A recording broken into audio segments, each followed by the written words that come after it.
برحب بيكم بقول مبروك لوبي ليفتر النهارده ب3 نقاط، ولكن بكل امانه احنا ما نستحقش الهزيمه. يمكن يعني وانا كنت عارف ان هيبقى عندي عياء كبير جدا للاعبين، ولكن انا بشكر اللعيبه على المجهود اللي هم عملوه. مش ممكن تلعب في 3 ايام، تلعب 3 ماتشات منهم سفريه لبركان، تلعب حد وبتلعب خميس وبتلعب حد، فانا كنت عارف ان اللعيبه هتبقى مجهده، ولكن حاولنا ان احنا نقفل المباراه بطريقتنا، والحمد لله. يمكن هي ضربه جزاء انا بشوف ان هي انا ما شفتهاش للامانه عشان اقدر احكم عليها، ولكن كل اللي شافوها قالوا ان هي مش ضربه جزاء، ولكن التحكيم انا ما بحبش اتكلم فيه خالص. النقطه الثانيه اللي احنا رحنا في فرص كتيره جدا، كنا مسيطرين على المباراه خاصه الشوط الثاني، ولكن كان في عدم توفيق بالنسبه لنا في الفرص يعني.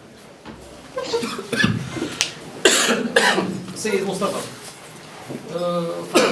قدم راسكش من جريده باش عرفته هو. طرحت السؤال عبد العزيز خماره راديو بليس جريده الصباح باش الله يخليك حتى يكمل الواحد باش ما يبقاوش واحد كمل صافي. راه تفضل نعطيك كلمه وتفضل. تفضل. عبد العزيز الخنفود بلا قيود.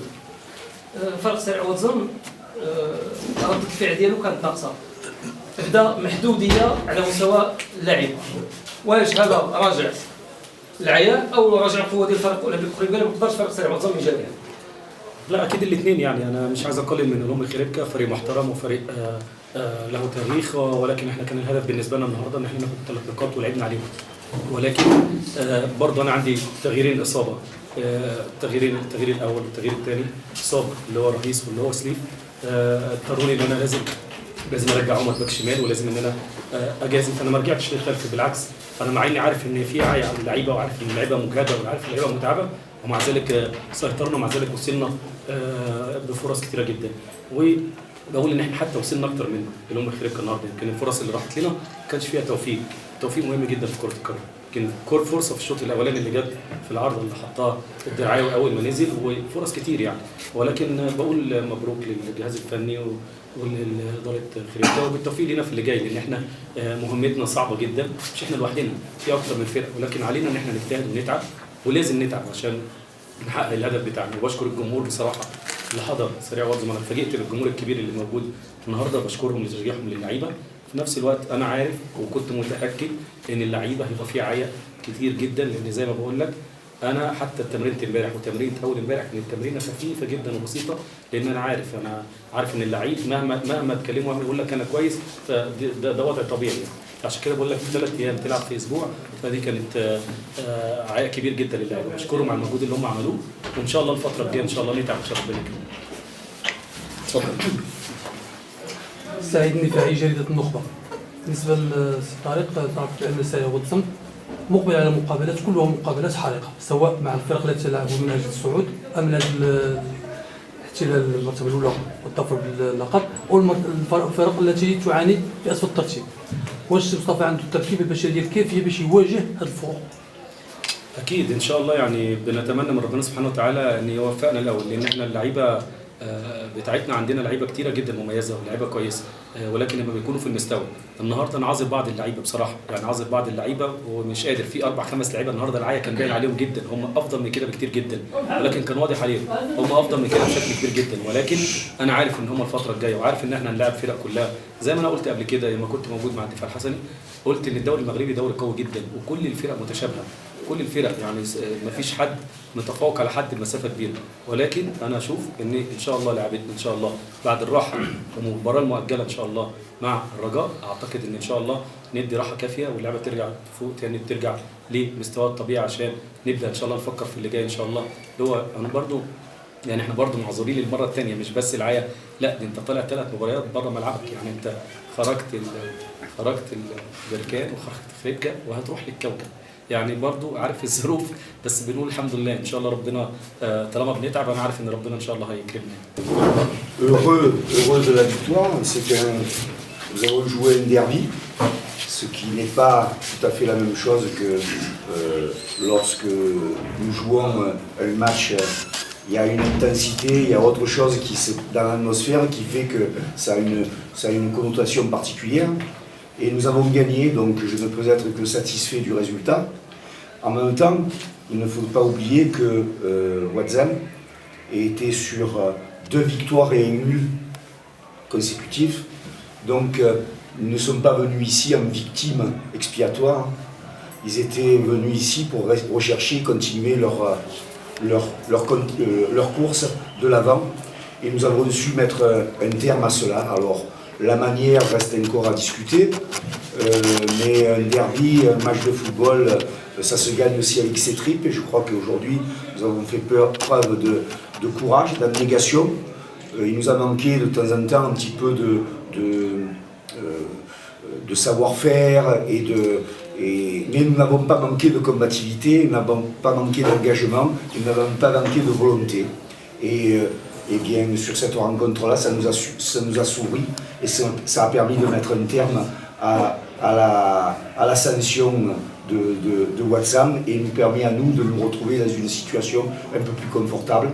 Donc c'était un match à 6 points, comme on dit, même si c'est un langage illusoire, mais voilà, on a repoussé nos adversaires là, un petit peu plus loin et ça nous donne une autre respiration.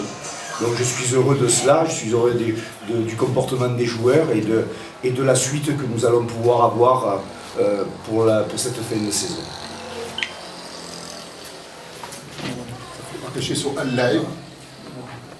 Vous ne pensez pas que maintenant dans ces cas, c'est le point de confirmer sa position de est-ce que vous ne pouvez pas donner la chance aux joueurs des juniors?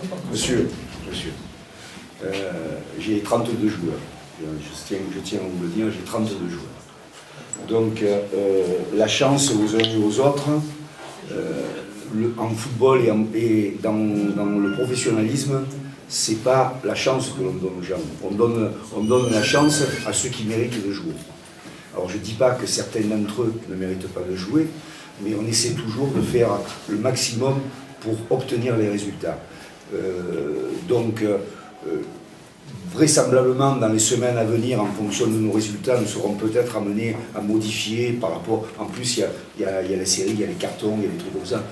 On va modifier un petit peu les choses, mais on nous donne... C'est pas pour vous contredire, mais on ne donne pas la chance aux gens parce qu'on se dit maintenant, ça serait un petit peu irresponsable et un petit peu arrogant de notre part. Pour le moment, on a 29 points. Et je pense que pour le club et pour les joueurs, si on en avait 33, 34 ou 36, ça ne déplairait à personne. Voilà. Donc on va faire en sorte d'obtenir ce que l'on peut obtenir en essayant effectivement de voir si on a l'opportunité de faire les choses, mais rien n'est certain. Je pense qu'avec 29 points, ça ne suffit pas encore à notre équilibre et à notre maintien en première division. Donc on va continuer à travailler avec le même sérieux et la même volonté. Je pense que j'ai un groupe de toute façon, je tiens à le dire, j'ai 18 joueurs et j'ai 18 joueurs qui peuvent jouer à n'importe quel moment.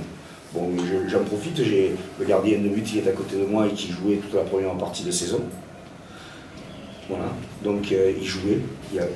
Quand je fais rentrer Aboubi, quand je fais rentrer Simon, quand je fais rentrer Djemmaoui, ce ne sont pas des remplaçants pour moi, ce sont des gens qui, à un moment donné, m'apportent la satisfaction, qui ont le comportement que j'attends d'eux par rapport à ça. Maintenant, il y a des choix à faire et à un moment donné, il y a des choix qui sont dictés par la raison et par les fonctionnements collectifs. Donc voilà. À propos de Zoé Mourtaji. Oui. Son absence aujourd'hui est une situation qui se réglera administrativement. Il était prévu, mais vous savez, dans la vie, il y a des choses qu'on ne maîtrise pas tout le temps. Et donc là, bon, c'est une situation un peu délicate, mais voilà, il y a des sanctions. J'ai pris une décision. De ne pas le faire jouer, de ne pas le prendre. On va voir dans les semaines qui viennent et dans les jours qui viennent d'abord comment les choses vont évoluer, ce que l'on va pouvoir avoir comme élément de réponse de son côté et ce que nous on sera en mesure de faire par rapport à ça. Ce sont des jeunes gens qui ont 21 ans, 22 ans, qui sont enclins de temps en temps à des erreurs, qui n'en a pas commis. Je crois que nous sommes d'un âge certain ou d'un certain âge, vous et moi, et je ne pense pas que nous sommes exempts de tout reproche tout le temps. Et donc voilà, il faut avoir à la fois un peu de rigueur par rapport à la collectivité, ce que je fais en tant qu'entraîneur, et avoir un petit peu de discernement dans les sanctions que nous serons éventuellement amenés à prendre par rapport à ça. اشرف العوني مجله 24 راديو فولتربيل. السؤال لمروان الفخر، كنتي حارس في نصف الموسم الاول، اساسي الفريق اولمبيك قريبكا، حاليا دابا يعني احتياطي او نقولوا تيتولار، يعني قطع غيار المدرب سيموندي، يعني شنو تعليقاتك على هذا الامر، يعني انه اصبحت احتياطي الحارس حمزه المعتمد اللي ربما اقتنص منك الرسميه حاليا؟ هذا ما يمنعش انا بسم الله الرحمن الرحيم يعني اللي ناو هارد لك الفريق واتزا اللي نبغي نقول لك هو انا ماشي نقص حمزه انه خدا مني بالرسميه، ولكن كتبقى شوار اونترينور اللي هو تقدر تلعب مع اونترينور 4 ماتش يجي اونترينور اخر ما تبانش ليه، ما تقدر تكون لي كاليتي ديالك مثلا ماشي اكسبتابل بالنسبه ليه هو. هذا الشيء اللي وقع ما كاينش مشكل. حمزه فهو تيقدم مقابلات مستوى مع ذكر لان الفريق غادي في بون ايطا وفي واحد الريزولتا اللي هما باش الجمهور ولا الفريق لنا خريبه كبيره على انها تبقى تقلب تسوفي ولا هذا. نتمنى من الله اننا نسوفيو ونحاول نرجعوا الاوراق ديالنا باش نبداو من بون سيزون في لا سيزون الجايه ان شاء الله. وشكرا. شكرا جميع. Merci.